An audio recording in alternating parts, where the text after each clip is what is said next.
Welcome back. We'll start with NCERT class 11, the 6th chapter, that is geomorphic processes. Now, this is a very important and a fundamental lecture to help you understand the further lectures in detail. When we talk about any geomorphic processes or geomorphic action, there are three important things. One is the physical change, the second is the chemical change, and both of this along with the change in configuration result into certain physical process.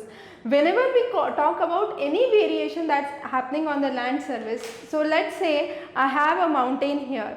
Now there are two factors that act. One is the factor that is from outside, so it can be in the form of sunlight, it can be form of slope or gravity. Then you have any other external factor, the wind, air that's blowing. However, so all these factors become the exogenic factor or the external factors. Then you have certain factors which are acting from inside, and these are endogenic factors. These endogenic factors can be in the form of the heat released from the earth, the radioactivity of the earth, the rotational or the tidal friction of the earth, and all these endogenic forces lead to disturbance in the geomorphic surface. So when this endogenic and exogenic forces oppose each other, there ought to be a variation in the landform. Now this geomorphic process is predominantly due to certain geomorphic agents that act like wind, water, air. So based on this we would study the aeolian landforms, the erosional and the depositional features, the fluvial landforms, the erosional and the depositional features, the glacial landforms, the fluvial and the depositional features, and so on. So all other further lectures would be formed or based on this concept. So this chapter is very important, or conceptual I would rather say. So this is the basic idea to understand the exogenic and the endogenic forces. Now endogenic forces basically include two primary forces, the diastrophism and volcanism. So volcanism we have already covered in the separate class, where you have the magma which is rising out, ultimately flowing out as a lava. So that's the heat from inside. Then you have diastrophism. Diastrophism means to move, build, or kind of small movement that occurs, and this diastrophism can be of four types. So this diastrophism, you would have four basic differences. First is the earthquake or the earth movement, the plate tectonics, then you have the orogenic factors and the epiorogenic factors. Under orogenic factors and epiorogenic, these two are again important, you must know the differences. Orogenic forces are mountain building forces, and these are due to the folds that occur. However, epiorogenic forces are the forces of upliftment, but not to an extent of the formation of the mountains. So lesser than the mountain formation, less intense. So you have epiorogenic forces which lead to continent building. So you got the difference now. The orogenic forces lead to formation of mountains, however epiorogenic forces leads to continent building.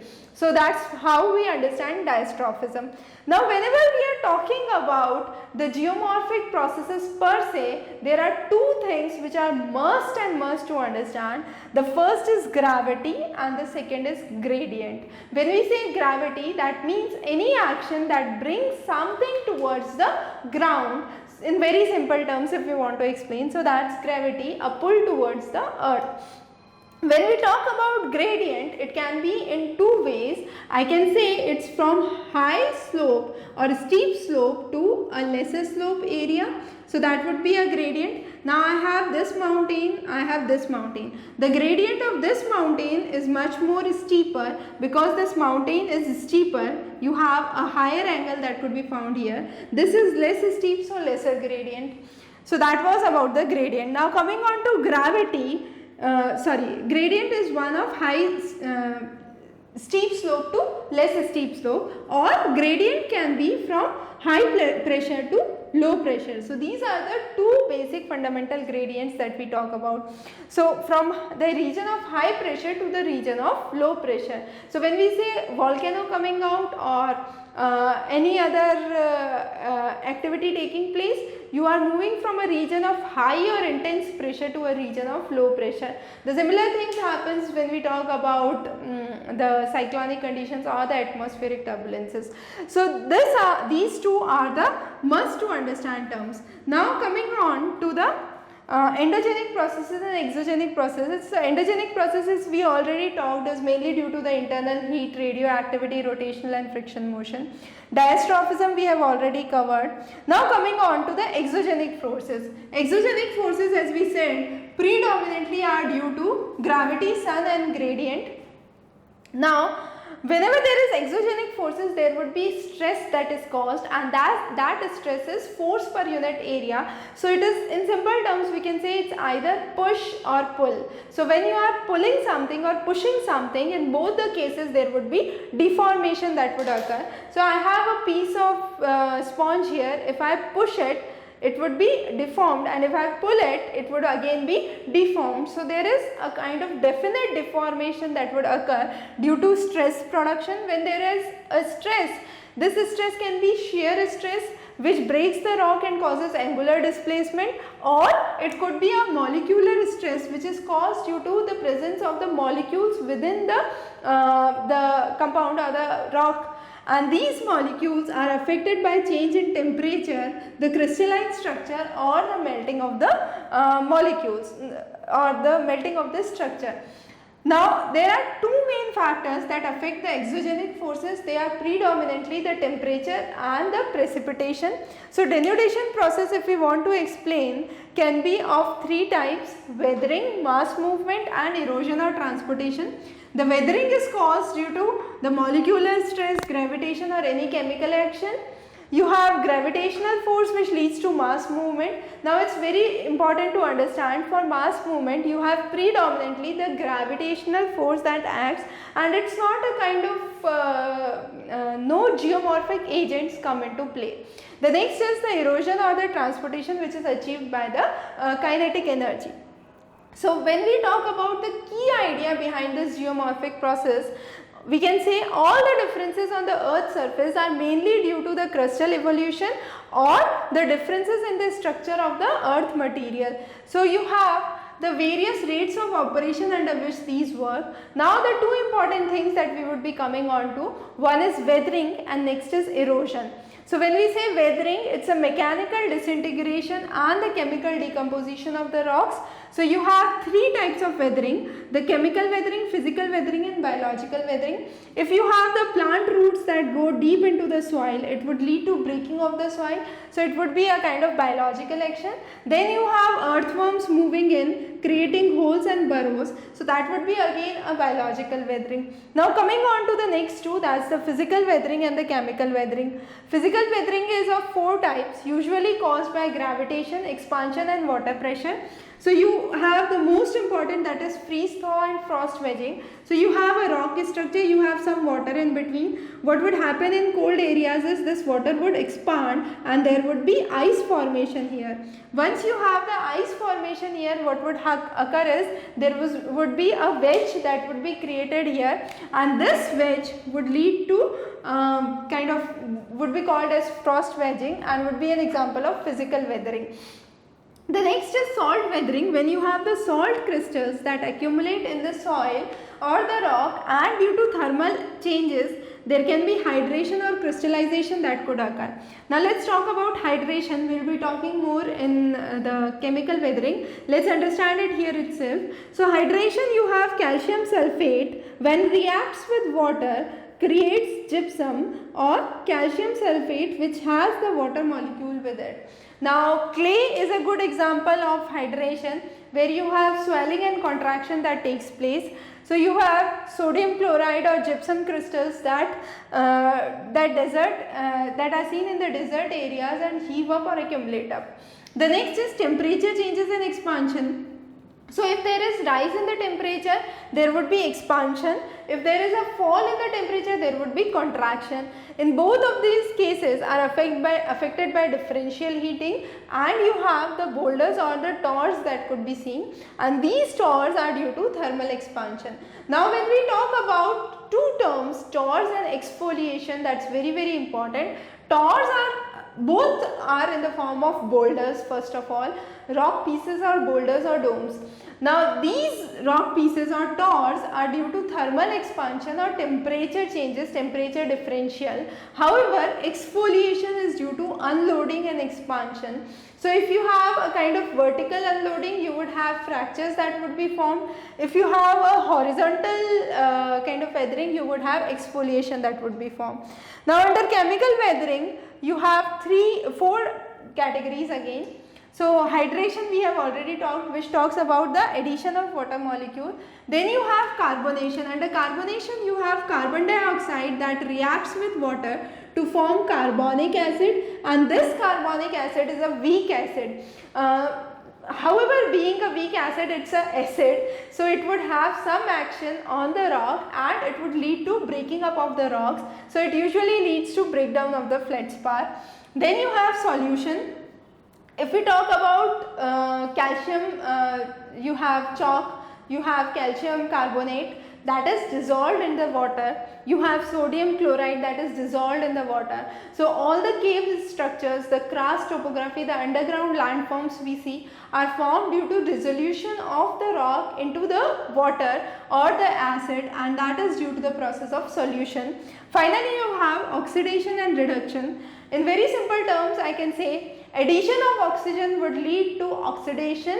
It occurs in iron, magnesium, sulfur. So let's talk about iron. If you have iron which is added to oxygen, you would create iron oxide, and this iron oxide would lead to rusting of the iron. This rust is usually red or reddish brown in color.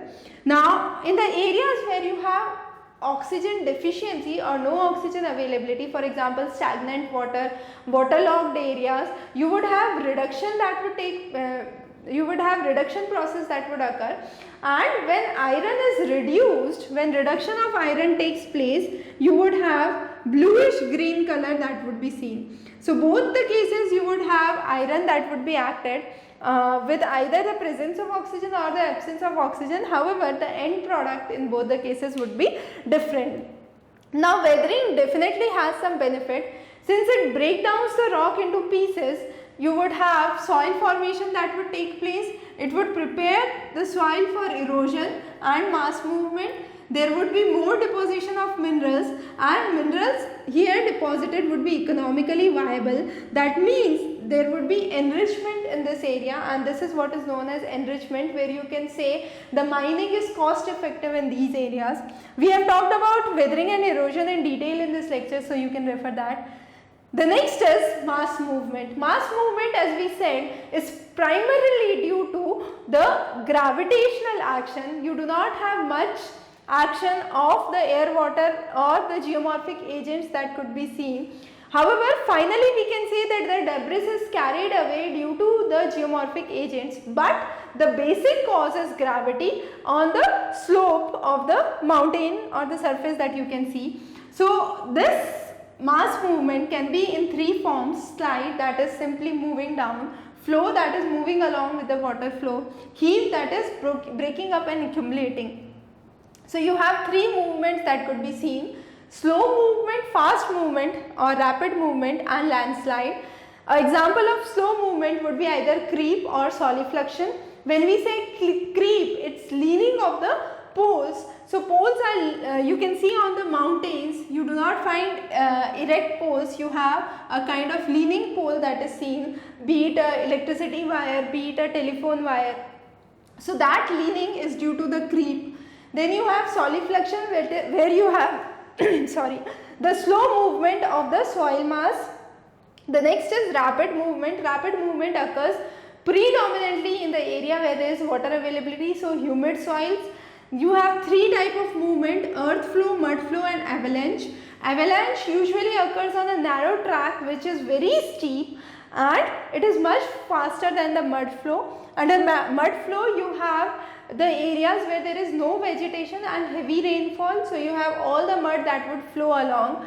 Then you have earth flow occurs in water saturated clay areas which are lying at a lower angle, and finally the landslide, which is rapid with dry material that could be seen. There is discontinuity and steepness in the rock, and you have slumps that could be seen. Now slump is the slipping of the unit of rock with a backward rotation with respect to the slope. So you have this slump. Now in the slump you would have a kind of backward rotation that would be seen.